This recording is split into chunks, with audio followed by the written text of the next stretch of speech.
ሰላም ሰላም ውድና የተከበራችሁ የዚህ ቲቪ ቤተሰቦች እንዴት ናችሁ? ስደት ላይ ያላችሁ እህት ወንድሞቼ ፈጣሪ ይጠብቃችሁ። የእውነት በጣም አሳዛኝ ነገር ነው ይዤላችሁ የመጣሁት። ይህን ቪዲዮ ላይክ፣ ሼር፣ ሰብስክራይብ አድርጎ ቪዲዮን እስከ መጨረሻ አዳምጡት። የእኛ የስደተኞች መጨረሻ ይሆናል። በአረብ ሀገር ያለን እህቶች ማለት ነው። ሁላችሁም ጥንቃቄ አድርጉ። ፈጣሪ ይጠብቃችሁ፣ ይጠብቀን ነው ምለው። ሌላ ምንም ማለት አልችልም። በጣም ያሳዝናል። እስኪ የዚችን ልጅ እንግዲህ በጭንቀት የአእምሮ በሽተኛ ሆናለች። በብድር ምክንያት ስራ ባለመሳካቱ ስንወጣ ሁላችንም የራሳችን ነገር አለን ማለት ነው። ግን መመለሻችንን እንደዚህ ነው፣ ግራ የተጋባ ነው። መነሻችን እንጂ መድረሻችንን የማናቅ ሰዎች ነን። ፈጣሪ ከእንደዚህ አይነት ነገር ይጠብቃችሁ፣ ይጠብቀን። እስኪ ቪዲዮን እንስማና ሀሳብ ልስጥ። እናንተ ሀሳብ አስተያየት ስጡ። ላግዝሽ ነው የምፈልገው። አልታይም ወይኔን በትልቁ አርግማ። አሁን ታየውሽ? እኩል ናችሁ። አየሽኝ አሚራ? አሁን ይታይሻለሁ አሚራ? እኔ ስሚኛው ይኸው አሚራ፣ ሶሪ ጀሚላ፣ ይህኝ እኔ ነኝ ሆና ይኸውልሽ፣ እኔ ምናስ አንዴ ቆይማ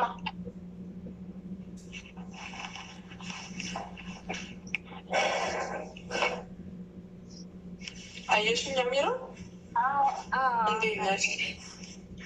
ደህና ነሽ አሚራዬ? እኔ ማንሽ ጀሚላዬ፣ እኔ ላግዝሽ እፈልጋለሁ።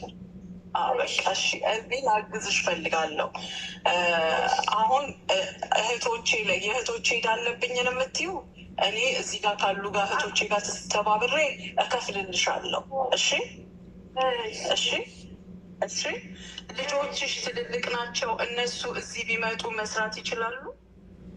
አንቺ ወደ ኢትዮጵያ ገብተሽ እነሱ ቢመጡ አልመጣም ነው ያሉኝ። እንኳን እኔን እንደዚህ ብዬ ሲያውኝ መጀመሪያ ላይም ባይሩ ሰርቼ አልመጣም ነው፣ ውጭ አንሄድም ነው ያሉኝ። አንሄድም ውጭ አንሄድም። ስለዚህ በቃ አሁን አንቺ ምን አድርጊ መሰለሽ፣ እዳሽን 50 ነው ያልሽው አይደለ? 50 ሺህ ነው እዳሽ። 50 የፋቲማ 50 ብር ደግሞ የዘይንያ የእህቴ ልጅ ማለት ነው። 100 ሺህ ነው እዳሽ። 125 ደግሞ የወንድሜ 125 ሺህ።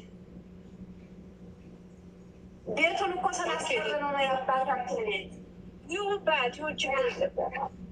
ምንም ችግር የለም፣ እኛ ተባብረን እንከፍላቸዋለን። አንቺ ራስሽን አረጋጊ። አሁን ነገርኩሽ፣ እኛ እንከፍላለን እዳውን። እሺ፣ እኛ ስንከፍል እዳውን የአንቺን ጤንነት ስለምንፈልግ ነው። እዚህ ሆነሽ መስራት የማትችይ ከሆነ ኢትዮጵያ ግቢና ቤተሰብሽ አጠገብ ሆነሽ ስሪ። ሄደሽ እዳ የለብሽም። እሺ፣ ደህንነት ነው መጀመሪያ የምፈልገው። ደህንነትሽማ ይኸውልሽ፣ አዎ እማ፣ ደህንነትሽ በዱዓ ቁርአን እየተቀራልሽ። ደህና ሙስሊም አይደለሽ አንቺ? አንቺም ተነሺ፣ ስገጂ፣ ቅሪ፣ ራስሽ ላይ ቁርአን ቅሪ፣ ሩቅያ ይክፈቱልሽ። እሺ እሺ። ሁል ጊዜ በሽታችን በመድኃኒት አይድንም። ሁል ጊዜ በሐኪም ቤት አይደለም። አንዳንድ ጊዜም ደግሞ ታውቂያለሽ የመንፈስ ችግር ይኖራል። ይሄ ኢትዮጵያ ውስጥ ያለ ልክፍት ምናምን ታውቂያለሽ አይደለም? ከቤተሰብ ጋር ያለ ነገር እንደዛም ሊሆን ስለሚችል ኢትዮጵያ ሄደሽ ቁርአን ተቀርቶልሽ አንቺም ዱዓሽን እያደረግሽ እኛም ከዚህ በዱዓ እናግዝሻለን፣ ደህና ትሆኛለሽ። እሺ፣ አሁን ራስሽን አትጉጂ። ጤንነትሽ የሚመለሰው በገዛ እጅሽ ብቻ ነው። በምድር ላይ ሆንሽ የማይስተካከል ምንም ነገር የለም። ምንም ነገር አንቺ እንጂ ሁሉ ነገር ይስተካከላል። አይዞሽ። አውዝ ብላ መሸጣ ራስሽን አረጋጊ።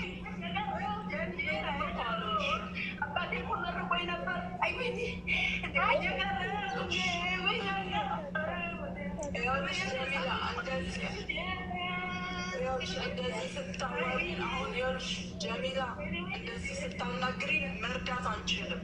እንዲህ ስታናግሪ ማገዝ አንችልም። አሁን እነዚህ ልጆች እዚህ ክፍል ውስጥ ይኸውልሽማ፣ እዚህ ክፍል ውስጥ የሆኑ ልጆች አንቺን ለመርዳት ነው ቁጭ ያሉት አይደለም ነው አይደለም? ስለዚህ ራስሽን ትንሽ ያዝ አድርጊ። ሀምድላ በይ ደግሞ ይኸው እህቶችሽ ልንረዳሽ መጣ አይደለም? አሜን። አንቺንም ሁሉ አላህ ይውደድለት።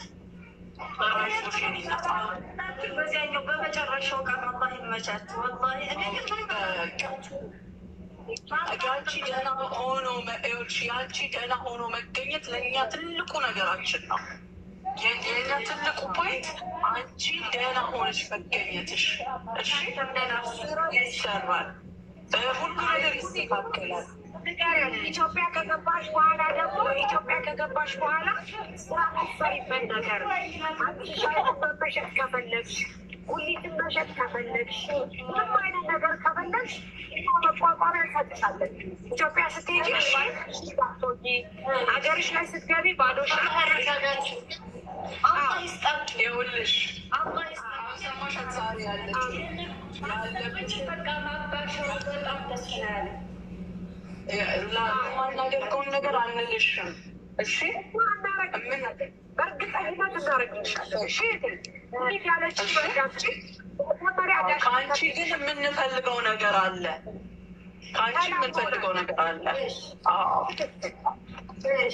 አንቺ ወደ ራስሽ ስትመለሺ ማለት ነው። እኔ ደግሞ አዳምጪ። አንቺ ወደ ራስሽ እናሰባችሁ አይገባሻል። እዛ ከሄድሽ በኋላ ተረጋግተሽ በቤተሰብሽ ጋር ከተገናኘሽ በኋላ ስራሽን ትሰሪያለሽ። መጀመሪያ ግን እኛ እዳሽን እንከፍልልሻለን።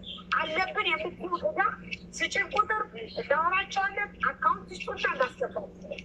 ግን አንቺ ራስሽ ማረጋጋት አለብሽ። ልጆችሽን እናወራቸዋለን። ኢትዮጵያ ስራ የሚፈልጉ ከሆነ ቃል እገባልሻለሁ። ኢትዮጵያ ያለ ሰው ጠይቄ ስራ እንዲገቡ እናደርግልሻለን። አንቺን እንዲያግዙሽ፣ አንቺን እንዲያበረታቱሽ እናደርጋለን እንጂ በተአምር ብቻሽን አንተውሽ። እሺ እሺ። አላህ ያቆይልኝ። አላህ ይውደድላችሁ። በጣም ነው የማመሰግነው። ወላሂ በጣም ነው የማመሰግነው። አላችሁ ውዶቼ፣ ወዳችኋለሁ። ኢትዮጵያዊ ወላሂ በጣም አሁን አንቺ ምን ታደርጊያለሽ መሰለሽ? አሁን አንቺ ምን ታደርጊያለሽ? ትንሽና ውዞሽን አድርገሽ ሰላትሽን ስገጂ፣ ዱዓ አድርጊ፣ በሰላም ሀገርሽ እንድትገቢ። እዚህ ሐኪም ቤት እንድትቀመጭም አንፈልግም።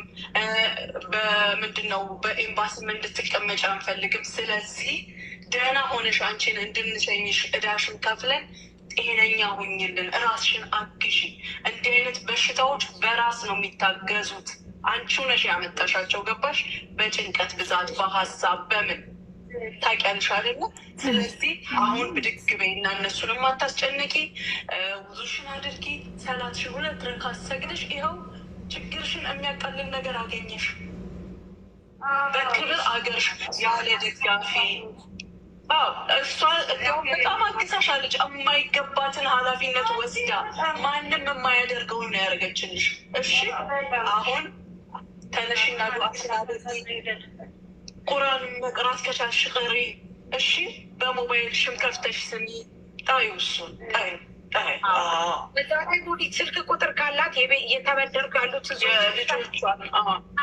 የልጆቿን ስጭን፣ አካውንት ስጭን፣ ብሩን እናስገባልሻለን። ይህ 120,000 በጣም ቀላል ነው፣ በጣም ትንሽ ነው። አንቺ ወደ ኢትዮጵያ ስትሄጂ እናግዝሻለን፣ ቃል ገብተናል። እኔ ቃሌ ነው። እዚህ የተሰበሰበው ሁሉ አንቺ ሊረዳ አንቺ ሊያግዝ። እሺ ቤተሰብ እንግዲህ እንደሰማችሁት በጣም በሚያሳዝን ሁኔታ እች ልጅ እንዳያችኋት ጸጉሯንም እንዲሁም ላጭታለች። ከፊት ለፊት ግማሽ ጸጉሯን ሁሉ ላጭታለች። በጣም ነው የምታሳዝነው። ያው ሙሉውን ቪዲዮ አላስገባውላችሁም ማለት ነው እና በጣም አንጀት ይበላል። የእውነት እንዲህ ነው እንግዲህ በቃ ከዚህ መማር አለባችሁ። እያንዳንዳችን ስደተኞች ስንወጣ ምን አልመን ነው የምንወጣ? ሰርተን ሀገር ለመግባት ብድር ተበድረን እንመጣለን። በአብዛኛዎቻችን አሁን እችን ልጅ ጭንቀት ያደረጋት ምንድን ነው? ከአንድ እህቷ 50 ብር፣ ከእህቷ 50 ሺ ብር፣ ከእህቷ 50 ሺ ብር፣ ከወንድሟ 25 ሺ ብር ሰብስባ ቤት ሰራች ለልጆቿ። የ4 ልጆች እናት ናት። ያን ደግሞ ሰርቼ ከፍላለሁ ብላ እዚህ መጣች።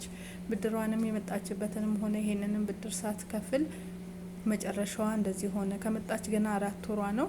በ4 ወር ውስጥ እንግዲህ 3 ወር 2 ወር ቁጭ ነው ያለችው። 2 ወር ሰርታ የ2 ወር ደሞዝ ነበርና የመጀመሪያ ወር ደሞዟን ልካለች ለልጆቿ። የሁለተኛ ወር ደሞዟ አለ እያለች ነው።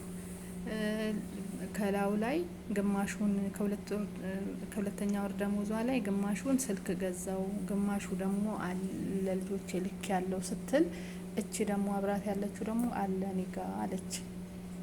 አለ ብሮ አለ ኔጋ ብላለች። ያው እንግዲህ አይሚሮዋን ስለማታቅ ማለት ነው። እና በተረፈ ደግሞ 2 ወር ደግሞ ምንም ስራ አልሰራችም። እንደሄደች አረቦቹ ልብስሽን ያዥና ውጭ አንፈልግሽም፣ ልብስሽን ያዥና ውጭ አንፈልግሽም ይሏታል። ይሄ ምንድነው? እየተጨናነቀች ስትሰራ ፈርተው ሂጂ እያሉ ያስወጧታል ማለት ነው። አሁን የምትገኘው ዱባይ ቢሮ ውስጥ ነው እንግዲህ ያለችው። በደላላ መታ ቢሮ ውስጥ ቁጭ ብላ ነው ያለችው ማለት ነው። ሄደች 4 ቤት ገባች፣ 2 ቤት አንዳንድ ወር ሰራች፣ ሌላ ቦታ አልሰራችም። ያሳዝናል። ከ2 ወር ውጭ 2 ወር ቁጭ ብላ ነው ያለችው። እንግዲህ ይሄ ነው ያለው ነገር ማለት ነው። በጣም ቅስም የሚሰብር ነገር ነው። በጣም ነው የሚያሳዝን። እግዚአብሔር ከእንደዚህ አይነት ነገር ይጠብቃችሁ፣ ይጠብቀን ሁላችንም። ሰው ወዶ አይደለም አይምሮ ጭንቅንቅ የሚለው። እነሱም ሲጮህብን የምናስበው ነገር ያልሆነ ነገር ሲመጣ ጤነኛ ሰው ያብዳል ማለት ነው። እና በጣም ነው እንግዲህ አንጀት የምትበላ አላቅም። ብቻ አይስደት መጨረሻችን በቃ እንዲሆነ በእመቤቴ ያሳዝናል። ሁላችንም መጨረሻ ፈጣሪ ያሳምርልን። እውነት በሰላም ለሀገራችን ያብቃን። እንግዲህ እዚህ ጋር ሙኒትና ሳራ እንዲሁም መሲ እናመሰግናለን። ታሚ ሁላውንም ማለት ነው።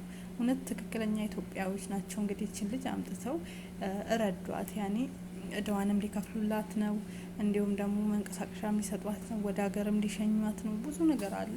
ይሄን ሁሉ እናደርግልሻለን፣ አንቺ ወደ ራስሽ ተመለሺ ብለው እንግዲህ እያጽናኗት ነው። ይሻላታል። እች ልጅ እዳው ቢከፈልም አሰራም። የአይምሮ በሽታ በጣም ከባድ ነው እውነት ለመናገር። አሁን ምንድነው መደረግ ያለበት? ወደ ሀገር ነው መግባት ያለባት። አገር ገብታ በጸበልም በቁርአንም በምንም ሁሉም ሰው በሚያምነው ነገር፣ ይሄ ሕክምና አያድን ነው የጭንቀት በሽታ ማለት ነው። ጸሎት ዱዓይ ነው የሚያስፈልገው፣ ጸበል ብለው ማዳን። ስለዚህ አገሯ ትግባ፣ ልትገባም ነው። ይሄ ነው ጥሩ የሚሆንላት ነገር። ግን በጣም አንጀት ነው የምትበላው። አይምሮ ይነሳባታል። ደህና አውርታ መልሳ ደግሞ እንደ አንድ ነገር ያደርጋታል።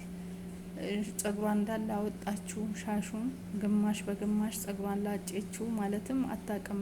ለምን ላጨች ስትባል እኔ እንጃ አላቅም፣ ለምን እንደላጨው አለች። እኔ አላቅም ስላጭ አለች። ማለት እየስውር ምልስ እያደረጋት። እግዚአብሔር ይገስጸው። ይሄ ክፉ መንፈስ እየተከተለ እየመጣ ያሰቃየናል በያለንበት ቦታ። ይሄ ቤተሰብ ምናምን ዛር ምናምን ነገር ያለባት ነገር ነው የምትመስለው ልጅቷ። ውስድ ምልስ ነው የሚያደርጋት። አሁን ኖርማል ታወራለች፣ አሁን ደግሞ ትቀየርና ሌላ ነገር ትሆናለች። እና እግዚአብሔር ይገስጸው። እውነት ይህ ክፉ መንፈስ እግዚአብሔር አምላክ ይገስጽ። በተለይ በስደተኞች ላይ ምንም ነገር አታምጣብን። መድኃኒዓለም ይጠብቃችሁ፣ ይጠብቀን። እውነት ፈጣሪ ይጠብቀን። ስደት ላይ እንኳን ሌላ ነገር ተጨምሮብን እንዲሁም ራሱ ልንለቅ ነው በእነሱ ጩኸትና ንግግር ማለት ነው። ብቻ መድኃኒዓለም ለልጆቿ ያብቃት። ያሳዝናል።